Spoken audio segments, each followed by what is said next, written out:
It was early morning, everything was silent, in an ordinary house, in a quiet neighborhood in Melbourne. No screams, no fights, no arguments, just a window breaking, a room plunged into darkness. And in less than 3 minutes, an entire life would be taken away. The most disturbing thing is, that wasn't a random break-in, it wasn't a robbery, it wasn't a stranger. It was someone who had been watching for months, who waited, who planned, and who was sickly convinced that young woman belonged to him.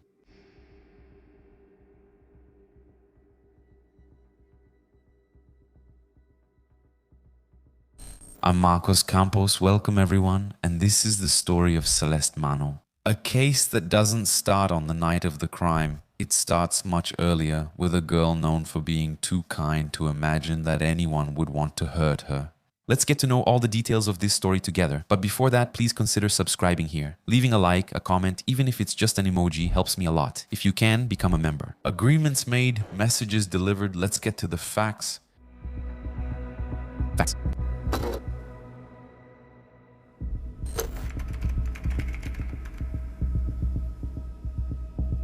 Celeste was born on November 22, 1996 in Melbourne, Australia. Daughter of Eddie DeMauro and also Tony Manno, she grew up in a very close Italian-Australian family, had an older half-brother on her father's side and a younger brother whom she lived with. After her parents separated, she started living with her mother and brother in a suburb north of the city of Mernda, according to family and friends. Celeste was one of those people who light up any room, always smiling, always trying to see the bright side of things, you know? In fact, she was always encouraging others, lifting them up. And she was studying, coincidentally, criminology and psychology at a university there, and she dreamed of working to help people, understanding behaviors, preventing violence, just imagine. While she was studying, she started working at a call center for the company Serco, which provides services to the Australian government.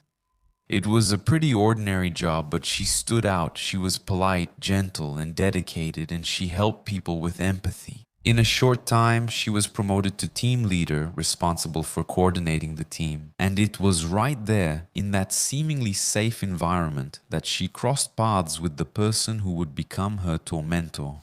According to official records, it was in 2019 when an employee named Luai Naider Sako was fired from the company for poor performance. He was about 35 years old at the time and had worked there for just over a year. Celeste was not his direct supervisor, but since she was a supervisor and known for her politeness, she reportedly accompanied the man to the exit on the day he was fired. And it was at that moment that something seemingly small happened, something that, at the time, no one could have imagined would be the start of a deadly obsession.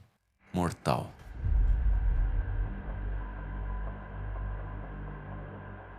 On that day of the dismissal, when they were already at the building's door, Celeste reached out her hand to say goodbye to her former, now ex-coworker. Right there, you know? A completely ordinary gesture of politeness, according to reports cited in investigations and also in some reconstructions of the case.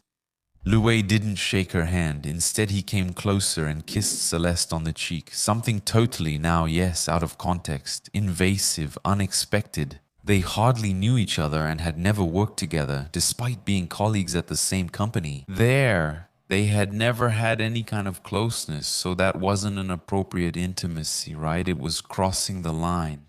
Celeste felt a bit embarrassed at that moment, but she stayed true to her polite nature and chose not to make a fuss. At that moment, after all, the guy was being fired, leaving the company, so it was better to just let it go. She later discussed it with her mother, who downplayed it then, calling it just a strange gesture. Maybe from someone who had become infatuated and didn't know how to behave, something like that. She tried to smooth things over, you know?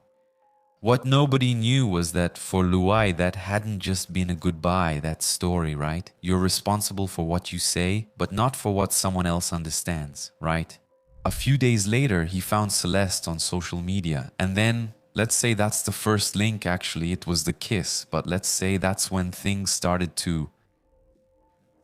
He climbed the first step, let's say. From that moment on, messages started coming to her at first, kind of confusing declarations, exaggerated compliments, phrases saying he couldn't stop thinking about her. Celeste barely replied, and at times she simply ignored it. Life goes on. But the silence, instead of pushing the man away, seemed to feed something in his mind, something that we now know was an obsession. According to the case records, the messages became daily. Long texts, poems, promises of love, statements that she was the only good thing in his life. A 35-year-old man writing to a young woman he barely knew, with whom he never had any kind of relationship. Celeste started, of course, now to get scared. She tried to be clear with him. In one of her replies, she said she didn't want anything. She was feeling uncomfortable, that she didn't want any kind of contact with him. She asked him to stop with that, but of course it didn't work. He started creating fake profiles when he was blocked, changed accounts, changed numbers, but kept up this behavior. Then the tone also changed. Some messages became more invasive, more intimate, and at certain moments even aggressive, mixing neediness with anger. Maybe because of the rejection, according to some sources close to the case who followed everything closely. It was during this phase that he started showing up physically near her workplace, parking his car, just waiting to see her leave, you know. Celeste no longer felt safe, not in the virtual world nor in the real one now. That's when the family decided that this was no longer just someone being persistent. It was stalking, something really scary, and the situation needed to be taken seriously by the police.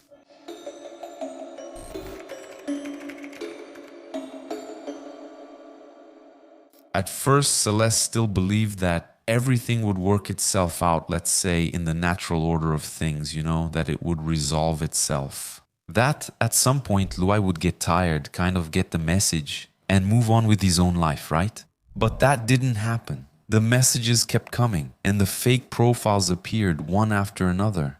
And, according to the case reports, he started hanging around her workplace, staying inside his car, watching from a distance.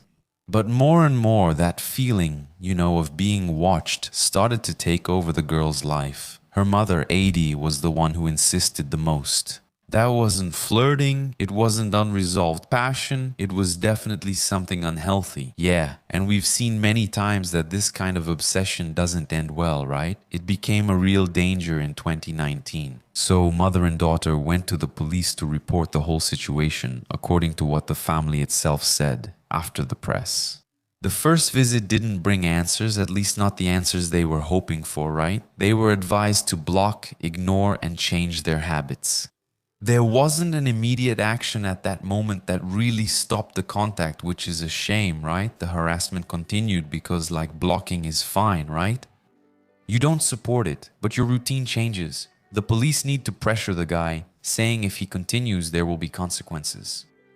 Things are going to get tough for you because the person who's the victim has to figure out how to change everything. Man, that's tough. Months later, already in 2020, Celeste went to seek help again, and this time she was able to make legal progress. She was advised to request an intervention order, which is a restraining order. You know, prohibiting Luai from getting close to her, contacting her, sending messages, creating fake profiles, approaching her physically, or trying any kind of direct or indirect communication. On July 3, 2020, the court officially granted that order, so on paper, everything looked good, right? He couldn't get close to her anymore, and for a brief period, it seemed like that was going to work. The direct messages stopped and silence returned. Celeste slowly started to breathe a little easier. She went out again, smiled, tried to, get her normal life back. During that same period, she started a relationship with a co-worker from work, actually even before the whole outcome of this case. Here, she even posted photos with this person, so it seems like they were really in something serious.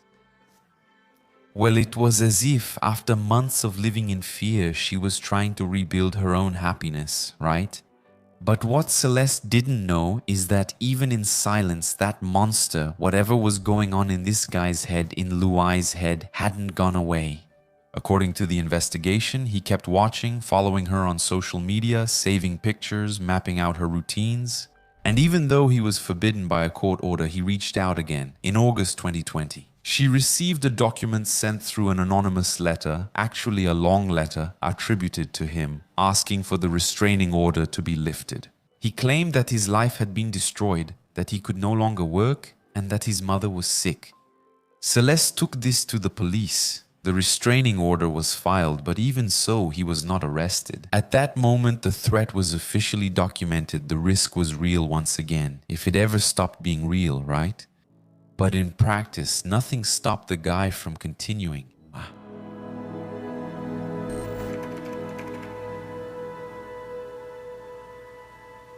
On the night of November 15, 2020, Celeste went out with her boyfriend, the guy from work and all, the one who posted the photo. They had dinner, talked, laughed a lot. It was a really pleasant night, just an ordinary one of those simple nights. You know, the kind we keep in our hearts, not knowing it might be the last. Before going to sleep, she posted a photo next to her boyfriend on social media. A moment of happiness, of life, of someone who is moving forward. According to the investigation, that image was seen by Luai, and for a mind already consumed by obsession, that was interpreted as a final rejection. That this is maybe, I would even say, an affront. Because these guys, when they get kind of dazed like that, tormented by their own obsession that the person belongs to them, they start to believe that there really is something between them and that the person is simply rejecting them. Cheating is a crazy thing, really insane, man. So then, in the early hours of November 16, 2020, around 3:30 in the morning, Luai left the house. And he drove to the city where Celeste lived with her mother and her brother. According to the case files, he had researched addresses, used online maps, and according to sources, he had even been there other times. He watched the house, studied the routine. He was meticulous. The guy had bad intentions, so that day he parked, jumped over the back gate, and went to Celeste's bedroom window. The hammer. He broke the glass, and of course the noise woke up the whole house in seconds. He was inside the room, and Celeste was sleeping there. The attack was swift and brutal. The forensic reports confirmed that she was struck by 23 knife wounds, injuries to the chest, abdomen, back, legs, arms, and scalp. There were defensive wounds indicating that she woke up and tried to protect herself there. In the first blows, one of the stabs hit her heart.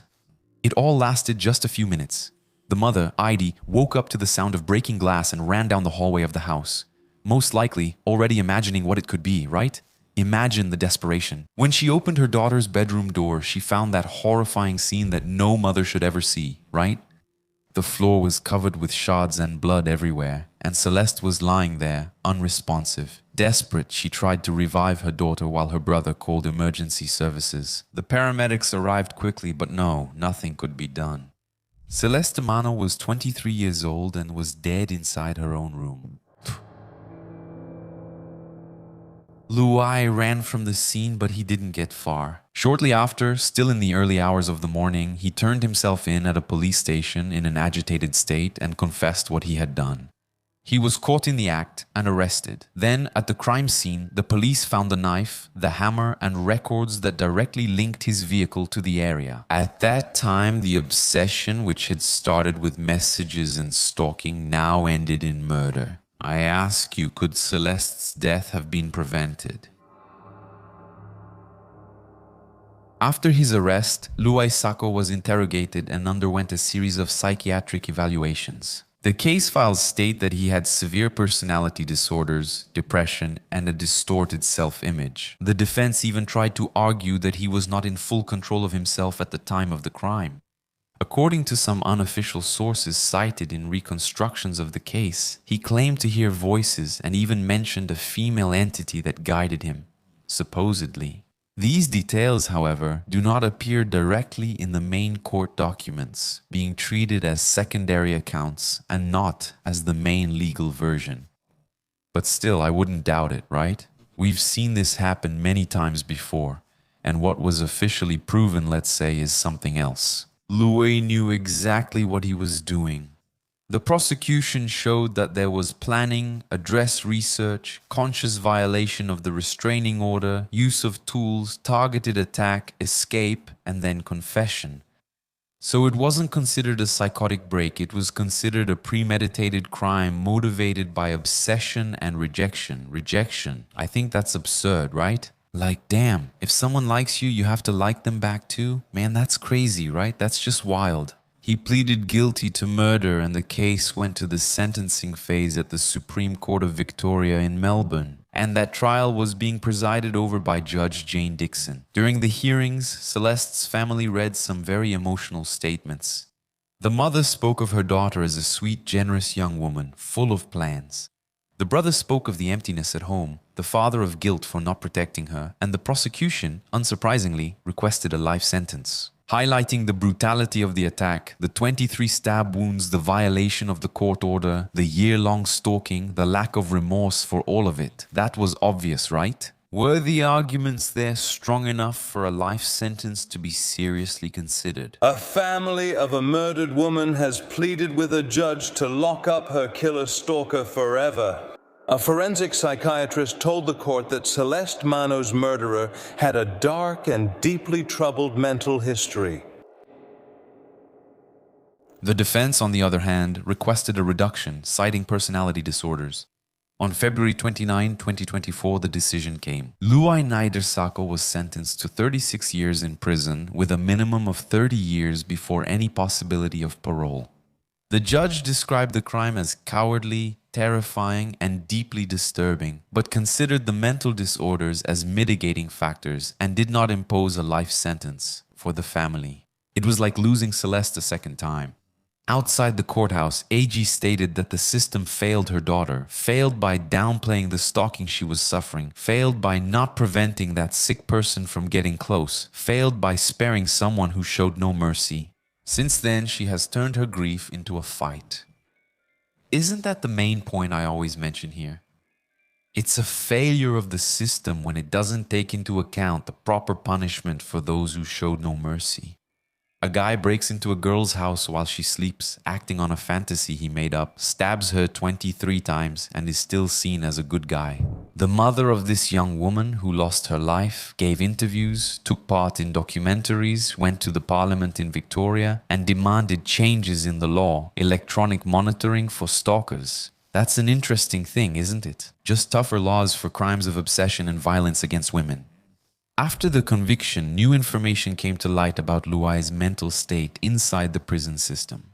According to reports from the Australian press, he even went on a hunger strike, had to be hospitalized, and began to be closely monitored by psychiatric teams.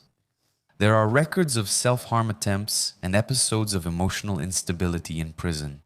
This reinforced the assessment that, although he is aware and responsible for his actions, he has a serious psychological condition that requires constant monitoring. In custody, Celeste Humano's story stopped being just a criminal case. No, guys, she is another symbol, like so many other similar cases, a symbol of how stalking is not an exaggeration, not a lack of affection, not a misunderstood romanticization. It's the first step of something much more dangerous, and when it's not taken seriously, it can end exactly the way it did. So, while I was talking, her mom asked, "You guys didn't take it seriously, did you?" What we reported was already a behavior, the famous pattern of conduct, right? Conduct starts here, then it grows, and grows. The guy stays around for a year and then they issue a restraining order, but we know it's not very effective, right? Maybe electronic monitoring, like the mother suggested, would be a good start.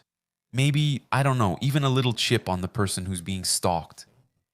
That's when the two devices cross paths, right? Via satellite. If they're close, like within a kilometer, it sends a signal to the police. Then there will be time to go there and catch the guy. And if he's nearby, violating the restraining order because, oh, are they going to arrest the guy, give him a life sentence just because he's following her? No, but let them know in advance. We have plenty of precedents, right?